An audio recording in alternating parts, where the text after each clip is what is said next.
बेटा पिताजी, 1 घंटे में आप कितने पैसे कमाते हो? पिताजी, बेटा ये तुम्हारा व्यापार नहीं है तो तुम ऐसे बात क्यों पूछ रहे हो?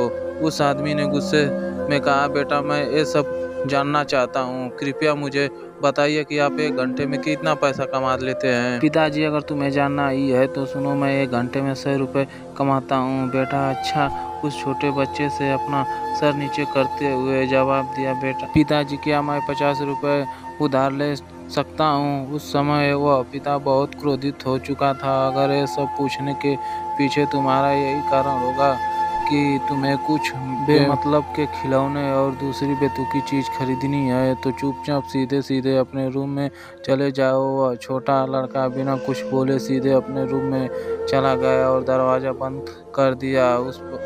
उस आदमी शांति से बैठा और सोचना शुरू किया कि कहीं सही में तो उसे कोई कमी या बहुत ज़रूरी चीज़ को खरीदने के लिए तो 50 रुपये की ज़रूरत तो नहीं है। तभी वह इंसान उस छोटे बच्चे के रूम में जाकर उसने नम्रता से अपने छोटे बच्चे से पूछा, बेटे क्या तुम सो गए हो? बेटे ने जवाब दिया, नहीं पिताजी। उस इंसान ने अपनी गलती मानते हुए कहा कि मुझे ऐसा लगता है कि कुछ देर पहले मैंने तुम पर कुछ ज़्यादा ही गुस्सा कर दिया। ये रहे तुम्हारे 50 रुपये जो तुम्हें चाहिए थे। तभी वह छोटा बच्चा मुस्कुराया और कहा, धन्यवाद पिताजी। वह बहुत खुश था।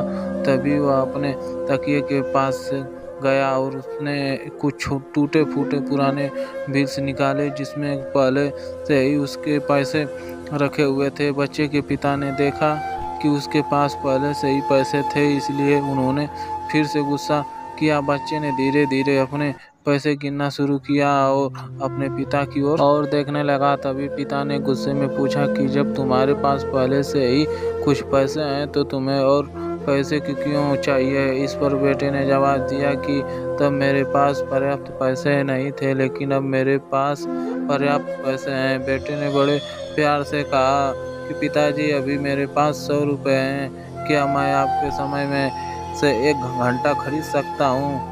कृपया कल 1 घंटा जल्दी घर आ जाना। मुझे आपके साथ खाना खाना है। सुनते ही पिताजी सुन पड़ गए थे। उन्होंने तुरंत अपने बेटे को गले लगाया और अपनी गलतियों के लिए उससे माफ़ी मांगी। हमें जीवन में यही बताया जाता है कि जीवन में कठिन परिश्रम करना चाहिए और हम जीवन में यही करते चले जाते हैं, लेकिन जीवन में उन लोगों को समय देना बहुत ज़रूरी होता है जो हमारे जीवन में बहुत ज़्यादा मायने रखते हैं। कभी कभी काम करते समय हम उन लोगों को भूल जाते हैं। हमें उन लोगों को थोड़ा तो भी समय देते रहना चाहिए जो लोग हमारे दिल के करीब होते हैं।